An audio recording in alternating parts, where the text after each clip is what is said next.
Selamat siang. Assalamualaikum warahmatullahi wabarakatuh.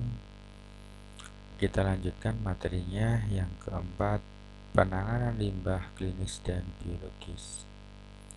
Limbah rumah sakit. Semua limbah yang dihasilkan dari kegiatan rumah sakit dalam bentuk padat, cair, dan gas. Limbah padat rumah sakit adalah semua limbah rumah sakit yang berbentuk padat sebagai akibat kegiatan rumah sakit yang terdiri dari limbah medis, padat, dan non-medis. Kemudian limbah patologi, yaitu berupa buangan selama kegiatan operasi, otopsi, ataupun prosedur medis lain termasuk jaringan organ, bagian tubuh, cairan tubuh, dan atau spesimen beserta kemasannya. Kemudian limbah sitotoksik, limbah dari bahan yang terkontaminasi dari persiapan dan pemberian obat sitotoksik untuk kemoterapi kanker yang mempunyai kemampuan untuk membunuh dan ataupun menghambat pertumbuhan sel hidup. Kemudian berikutnya limbah medis padat. Limbah padat yang terdiri dari limbah infeksius, limbah patologi, limbah benda tajam, limbah farmasi, limbah sitotoksis, limbah kimiawi, kemudian limbah radioaktif, limbah kontainer, dan seterusnya. Limbah padat non-medis, limbah padat yang dihasilkan dari kegiatan di rumah sakit di luar medis yang berasal dari dapur, perkantoran, taman, dan yang lainnya. Kemudian persyaratan minimal atau minimisasi limbah medis padat. Setiap rumah sakit harus melakukan reduksi atau pengurangan limbah dimulai dari sumbernya. Setiap rumah sakit harus mengelola dan mengawasi penggunaan bahan kimia yang berbahaya dan beracun. Setiap rumah sakit harus melakukan pengelolaan stok bahan kimia dan farmasi.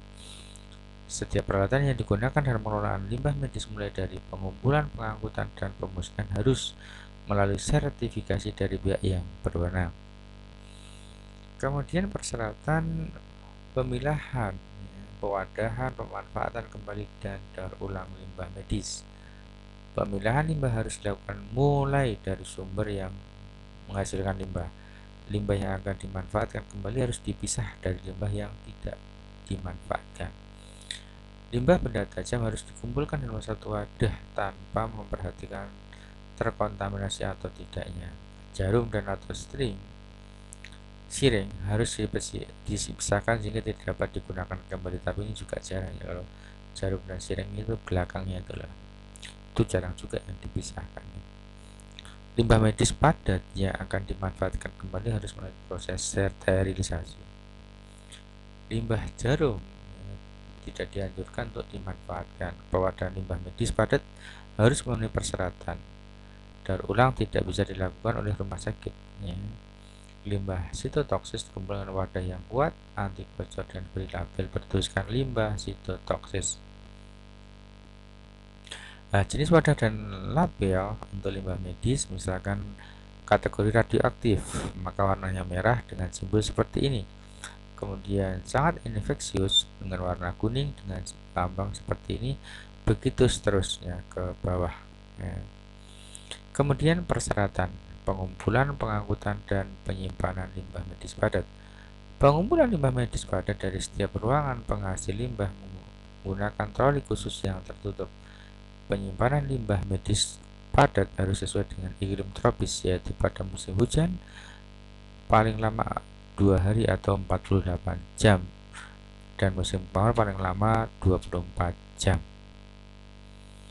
Kemudian pengumpulan, pengemasan, dan pengangkutan. Pengelola harus mengumpulkan dan mengemas pada tempat yang kuat. Pengangkutan limbah keluar rumah sakit menggunakan kendaraan khusus. Kemudian pengolahan dan pemusnahan. Limbah medis padat tidak diperbolehkan membuang langsung ke tempat pembuangan akhir. Cara dan teknologi pengolahan atau pemusnahan limbah medis disesuaikan dengan kemampuan rumah sakit.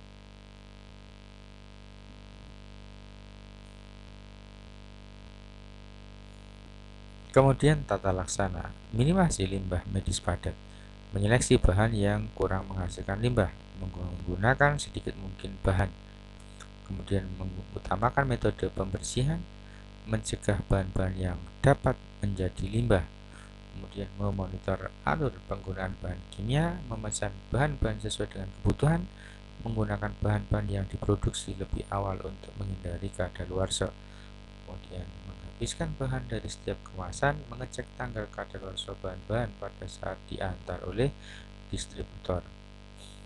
Kemudian tata cara pengurangan dan pemilahan. Pengurangan dan pemilahan limbah dipusatkan terhadap eliminasi atau pengurangan alur limbah medis. Pengurangan pada sumber. Kegiatan pengurangan dapat dilakukan dengan eliminasi keseluruhan material berbahaya atau material yang lebih sedikit menghasilkan limbah. Beberapa hal yang dapat dilakukan antara lain perbaikan tata kelola lingkungan, kemudian mengganti termometer merkuri dengan digital, bekerja sama dengan pemasok untuk mengurangi kemasan produk, melakukan substitusi, menggunakan metode pembersihan yang lebih tidak berbahaya. Kemudian reuse atau penggunaan kembali. Penggunaan kembali tidak hanya mencari penggunaan lain dari suatu produk, tetapi yang paling penting yaitu menggunakan kembali suatu produk berulang sesuai dengan fungsinya. Peralatan medis ataupun alat yang lain digunakan di fasilitas pelayanan kesehatan yang dapat digunakan kembali antara lain skapel dan botol kemasan dari kaca. Kemudian daur ulang atau recycling. Daur ulang merupakan suatu upaya pemanfaatan kembali komponen yang bermanfaat melalui proses tambahan secara kimia, fisika, dan atau biologi yang menghasilkan produk yang sama ataupun produk yang berbeda. Simbol dan jenis plastik yang dapat didaur ulang, misalkan ini ya, simbolnya jenisnya polietilen ya. Maka botol minuman yang jernih, pengepakan, kemudian makanan ya, asalnya dari sana. Ini juga ya, ada simbol jenisnya masih juga ya. Kemudian limbah terkontaminasi zat radioaktif seperti gelas plastik ataupun kertas, sarung tangan, sekali pakai dan jarum suntik tidak dapat digunakan kembali atau dilakukan daur ulang kecuali tingkat radioaktifnya berada di bawah tingkat clearance sesuai peraturan undang-undang. Kemudian pemisahan, pewadah, memanfaat kembali dan daur ulang. Dilakukan pemilihan jenis limbah medis padat mulai dari sumber yang terdiri dari limbah infeksius, patologi, limbah benda tajam, dan yang lainnya. Tempat pewadahan limbah medis padat terbuat dari bahan yang kuat. Di setiap sumber penghasil limbah medis harus tersedia. Kemudian kantong plastik diangkut setiap hari. Kemudian untuk benda-benda tajam hendaknya ditampung pada tempat khusus. Kemudian tempat pewadahan medis, limbah medis padat infeksius dan sitotoksis yang tidak langsung kontak dengan limbah harus segera dibersihkan dengan larutan disinfektan.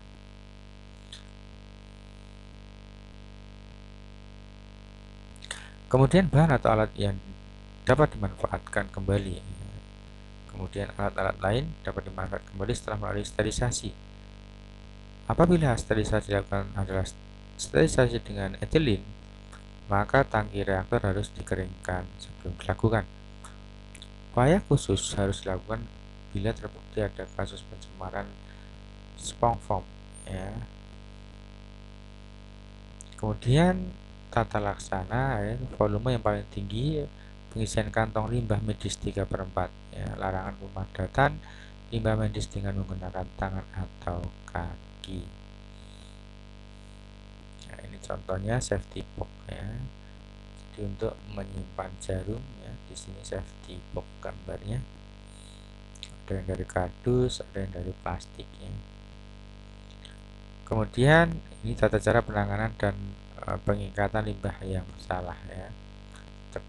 Dibiarkan terbuka itu kan. Kemudian cara menarinya juga salah, ini juga salah.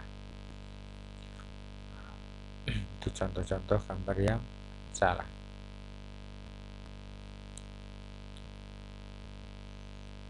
Ini juga masih ya. Contohnya ini ya, cara menalinya salah.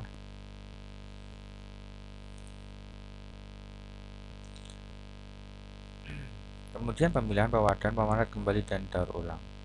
Pemilihan akan mengurangi limbah, pemilahan akan mengurangi jumlah limbah, ya.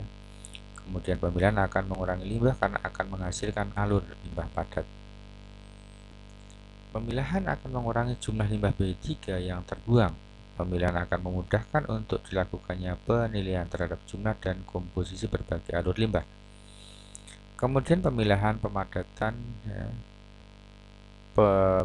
pemilahan, pewadahan, pemanfaatan kembali, dan daur ulang.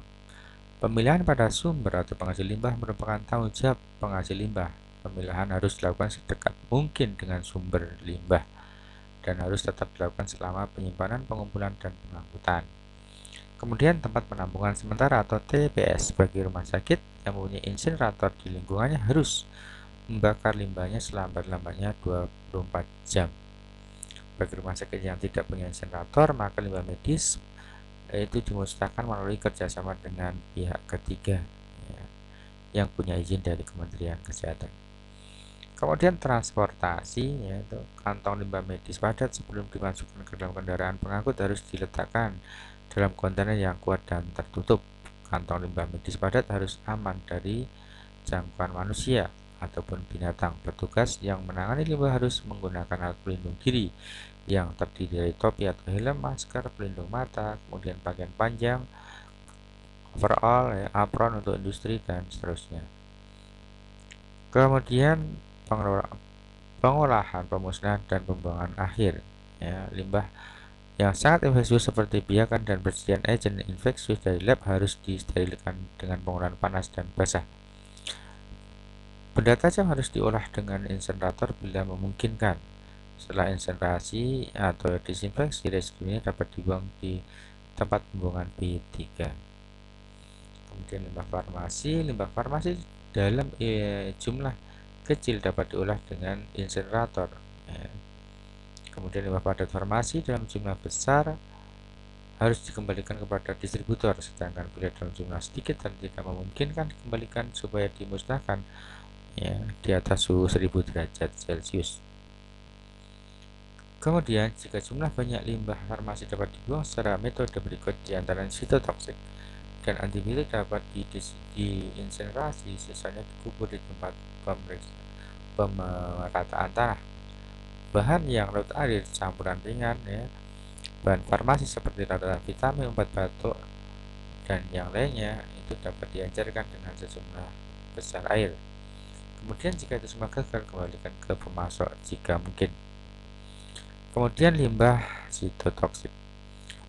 Limbah sitotoksik sangat berbahaya dan tidak boleh dibuang dengan penimbunan atau landfill. Pembuangan yang dianjurkan adalah dikembalikan ke perusahaan penghasil.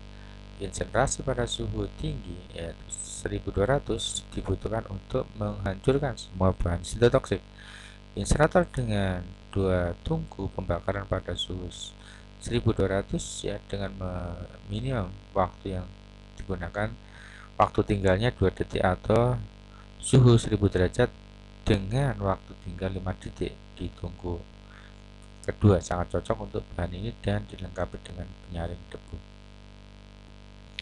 Insinerator juga harus dilengkapi dengan peralatan pembersih, ya. Insinerator dengan 1 tungku pembakaran terbuka tidak tepat untuk pembuangan limbah sitotoksik. Metode degradasi kimia yang mengubah senyawa sitoksin menjadi senyawa tidak beracun. Kemudian cara kimia relatif mudah dan aman.